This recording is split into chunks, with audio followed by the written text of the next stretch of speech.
The story of the lion. In Africa, television is not the main object of entertainment. Stories are told as lessons to learn of the past. One of the most famous stories is the story of the lion.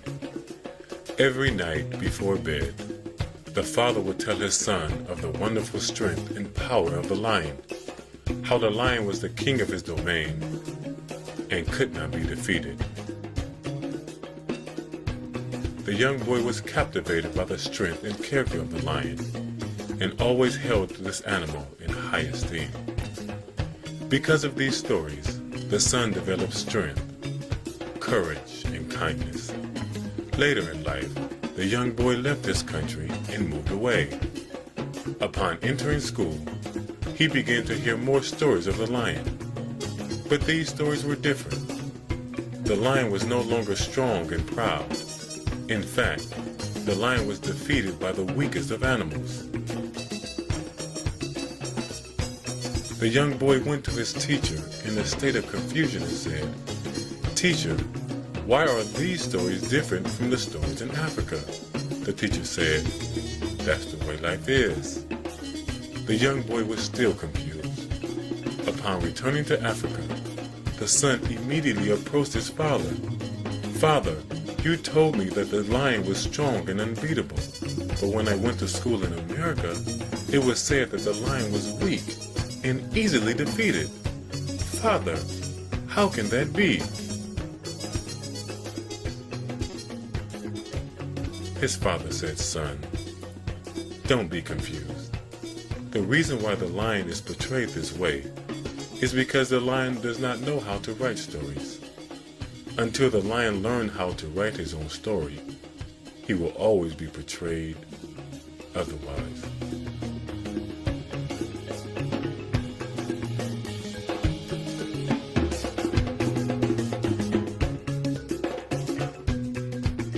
Shalom Yisrael, Shalom Yasha'Allah. This is Yoetez Im, Yawaitaza Im, Counselor of the people, and I'm here to share a little bit more information with you guys about why I choose to identify myself as a Hebrew Israelite, as well as you should.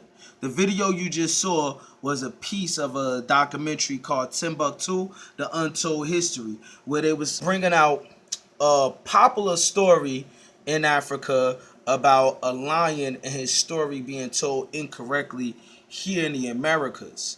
And one of the things that I liked that was actually said in that story was, until the lion began to learn how to write his own story, he will always be betrayed based off of the point of view of the writer. One of the main sources I'm going to be quoting is the Holy Bible. Why? Because the Bible was written by you so-called blacks. All right, it was written for you so-called blacks, and this is your history book and your salvation of this oppression that we're dealing with today. My second primary source is going to be by a man who is attempting to break that cycle of allowing other people to write our history for us. And he decided to summarize the history of black people in general, starting from the earliest civilization from Mesopotamia all the way up into the west coast of Africa, when blacks were being sold into slavery here to the Americas, the UK, so forth and so on. And the name of that book is From Babylon to Timbuktu. So the reason why I chose to use a piece of this documentary, Timbuktu, The Untold History, is to show you that on the west coast of Africa, before slavery, there were Jews, Israelites that was there and contributed to major great cities and empires on the west coast of Africa, one of them being Timbuktu. According to its inhabitants, gold came from the south, the salt from the north, and the divine knowledge came from this majestic city. Over time, its unique geographical position enabled it to become the natural meeting point for many significant peoples of Africa, namely the Mandinka, Songhai, Wangara, Fulani, and the Tuareg. The city owes its name to an African woman who was the trusted keeper of the water well and merchandise that the travelers would leave from one season to another. which resulted in the establishment of the successful trade routes. The woman's name was Timbuktu, and the city became Timbuktu. It is to this privileged position that Timbuktu owes much of its historical dynamism. So in this film, they just named 3 main tribes that contributed to creating the city Timbuktu and making it as great as it was. Let's read about one of the tribes that was mentioned. We're going to read about the Songhai Empire. All right. If you go on Google and you type up the Jews of Bilad el Sudan, so you'll get information about Ghana, Mali, and the Songhai Empire. So Jews of Bilad el Sudan on Wikipedia. The Songhai Empire describes West African Jewish communities who were connected to known Jewish communities of the Middle East, North Africa, Spain, and Portugal. Various historical records attest to their presence at one time in the Ghana, Mali, and Songhai empires, then called the Bilad el Sudan, from the Arabic meaning land of the black. So they're letting you know that all 3 of these tribes that contributed to building up Timbuktu, there were Jews amongst them, and these Jews was called Bilad el Sudan, which means land of the blacks. This was the area that they called Negro land, or the Gold Coast in Africa, and they called it land of the blacks to show you that these Jews were not no white Jewish people living amongst blacks and then becoming absorbed by them. All right, these was actual black Hebrew Israelites, the true descendants of Israel. These communities continue to exist for hundreds of years, but have since disappeared due to the changing social conditions, persecution, migration, assimilation, and slavery to the New World. So pretty much these Jews, or these Jewish empires, disappeared once the slave trade began to happen and people was being sent to the New World, which is called America today. Another thing I would like to note is that the name Timbuktu was actually named after a woman who was a keeper of the things in Timbuktu. This shows you the level of respect that we have for our women before slavery and before we was brought over here to the so-called New World. But now we don't have that respect for our women because we're under the curses of Deuteronomy. Here's one of the curses of Deuteronomy. Deuteronomy chapter 28, verse 56. The tender and delicate woman among you. At one point, our women were very tender and delicate. The tender and delicate woman among you, which would not adventure to set the sole of her foot upon the ground for delicateness and tenderness. Her eyes shall be evil toward the husband of her bosom, and toward her son, and toward her daughter. So this was a curse. Domestic violence, black men hating black women hating black men. All of this was a curse in Deuteronomy that was prophesied for us to come from under when we began to see that these curses is a sign and we began to live like actual Hebrew Israelites. So when you read from Babylon to Timbuktu on page 91, he continues speaking about the history of Ghana, which Timbuktu was part of that history, and he explains how we dealt with our women over there on the west coast of Africa. It reads, moreover, he found another fact astounding. The women were more given respect than the men, and the males did not express any resentment or jealousy. So it says that we had more respect for our women than the men, and the men didn't show any resentment. Unlike in today's time, where our men have a lot of resentment towards our black women who are doing things. And the reason why there's resentment is because the black woman has been conditioned to think that she's above her man, and the black man has been conditioned to think that the black woman is his worst enemy. We're going to read some more out of from the book, From Babylon to Timbuktu, on page 90. The Jews made use of every opportunity They were an industrious and skillful people.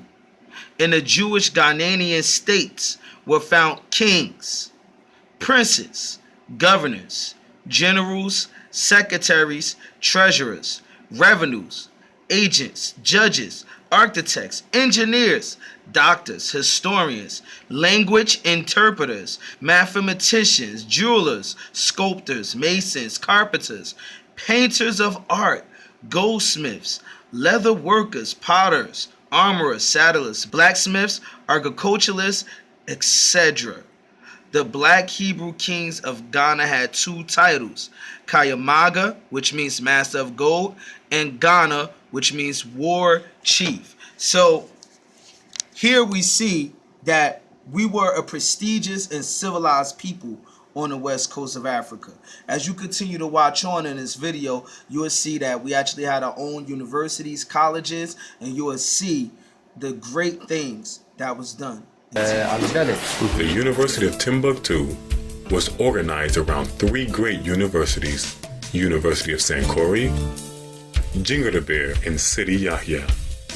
The University of Timbuktu had 4 degrees or levels in its curriculum. The primary degree. At this level, the students learned and mastered volumes of books of sciences, including the Holy Quran, learned the Arabic language, and learned to communicate and write effectively in various African languages. The secondary degree. At this level, the students are introduced to the different branches of knowledge: grammar, jurisprudence, mathematics, geography, history, physics, astronomy, chemistry, and the science of the purification of the heart, soul, and mind. So I want you guys to notice in the documentary itself, it says that they had to study Jewish prudence.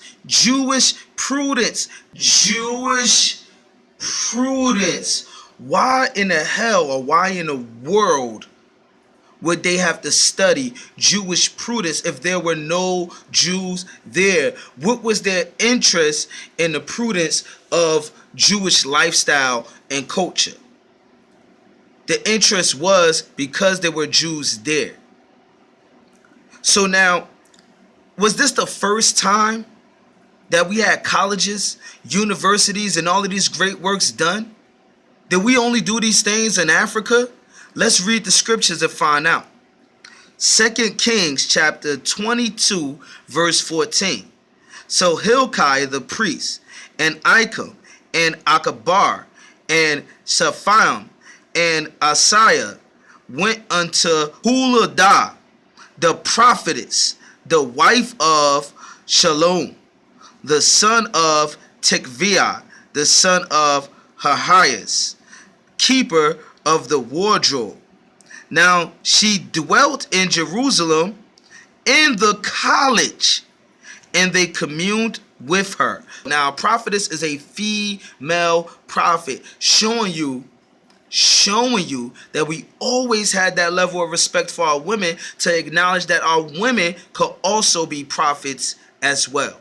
And it tells you that when they communed with her, meaning communicated with her, that she dwelt, meaning she was there living at the college, a place of learning. Meaning that we had our women in the land of Israel being educated. The circle of knowledge. This was the elite group of imams, scholars, and professors. It was here that the most important and crucial issues of the empires and the world were discussed and debated. Leaders of the time, such as Aski Muhammad of the Songhai Empire, Mansa Musa of the Malian Empire, Sheikh Ahmadu of the Fulani Caliphate of Massena, the emirs, and the sultans of the provinces of the Sudan, sent crucial questions to the scholars of Timbuktu. الحمد لله رب العالمين اللهم صل أفضل صلواتك على أشرف مخلوقاتك على. Scholars who received questions would make copies, then distribute them among the members of the circle of knowledge. Each scholar would individually research the issue. When they were all done, they would gather together and share their answers, which would later be published in manuscripts. The manuscripts described in great detail the questions or issues, and then the responses were given by the scholars. In the 1800s, there was a turning point in the history of Timbuktu. During colonization, thousands of manuscripts were burned and confiscated. However, scholars kept hidden original copies in their private libraries. Today, there are hundreds of thousands of original manuscripts still buried but not forgotten in the same. And this is where we are. We began to work on the issue. Today we are here. Today we are actually rewriting, or better said yet, today we are restoring the history of that we have lost. Because all along we have let people to write the history for us. We know that whenever a person, somebody else writes your history, he will not give you the correct history. And today, this is a memorable time. It's time for us to celebrate. I'm so excited because we are actually making... So this is what you call the circle of scholars, where you had wise men of the city. They would come together and then discuss important issues, and their only job was to pretty much be the critical thinkers of the city. Now, when you read the scriptures tell you this is how the Israelites always conducted themselves. We're going to go to the book of Ecclesiasticus, the book of Sirach, chapter 38. Ecclesiasticus chapter 38 verse 24. The wisdom of a learned man cometh by opportunity of leisure, and he that have little business shall become wise. So you had kings pay these men in the circle of scholars to just think about wise things and things pertaining to the importance of the city. Now notice how when the French began to colonize the west coast of Africa, and in their wars against the Muslims, what did they try to do? They tried to destroy all of the records. Now, why would they try to destroy your people's history? Why would they try to destroy a people's culture?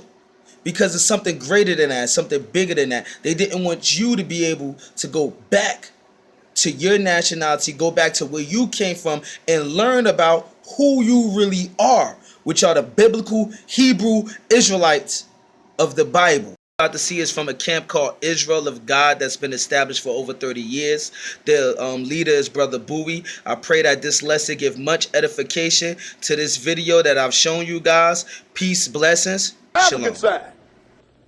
Titles scattered us around here in the Mediterranean. We end up down in Southwest Africa. To give you, in one of the places we are that is real prevalent was Timbuktu in Mali. Right here, I want you to read this caption here, Brother Antoine, what it says about these people that's in Mali. Spotlight hits Jews in fabled Timbuktu. Timbuktu, the remote and ancient Sahara Desert city that was until recently controlled by Al-Qaeda affiliated groups, is not often thought of as an outpost of Jewish life. Yet this West African town of some 55,000 in northern Mali is still home to an estimated 1,000 descendants of Jews. Now, these are the people that you come from, because they're right on the Niger River. That's where your Negro name come from. Mm-hmm. Go ahead and read. Who converted to Islam centuries ago. Now, see, this is what people don't understand. Islam is a religion. Mm-hmm. Yes. Anybody can be a Muslim. Mm-hmm. That's why Malcolm X, when he went over there, he found out, wait a minute, I thought Islam was synonymous with black. Mm-hmm. No, that's a religion. It's not a people. That's right. So they was converted because the Arabs was over there. Go ahead. In 3 villages near the city, local residents still refer to these descendants as the Jews. They know who you are, even though you're same color. Keep reading. But visitors and activists report that Malians of Jewish ancestry did not suffer any form of discrimination, even with the infiltration of violent Islamist extremists to the region. Sure they didn't, because they became Muslim. Go ahead. It also appears that the ancient documents that serve as proof of Jewish life in Timbuktu survived the recent attacks on the city's historic library. You know, when the French come in there to jump the Arabs, they burned down the library in Timbuktu. With all the records, they tried to destroy all your records so you can't find out that you look like me instead of white. You see this guy on the picture? You know what he's going? He's going through all of the wreckage up there trying to salvage some of his history. What does he look like? Go ahead and read. The city never became a significant Jewish outpost, but it was home to the Jews who sought a temporary base for their trade business.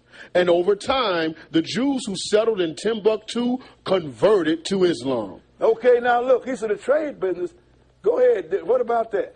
Some coerced by rulers' decrees and others voluntarily. So now this is encyclopedia on Timbuktu. The French call it Timbuktu, but it's the same thing. Timbuktu has considerable trade in gold, gum, salt, and ivory. Settled in the late 11th century, it became a flourishing trade center for Negro tribes and a seat of Muslim culture. Wait a minute, who tribe? Negro tribes. They called it like it was, what they called it. Finish that.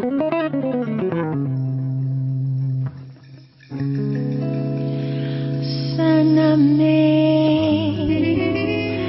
I think I can get to know you. Son of man, help me understand what it is I need to do. Help me to grow. It's the way that I should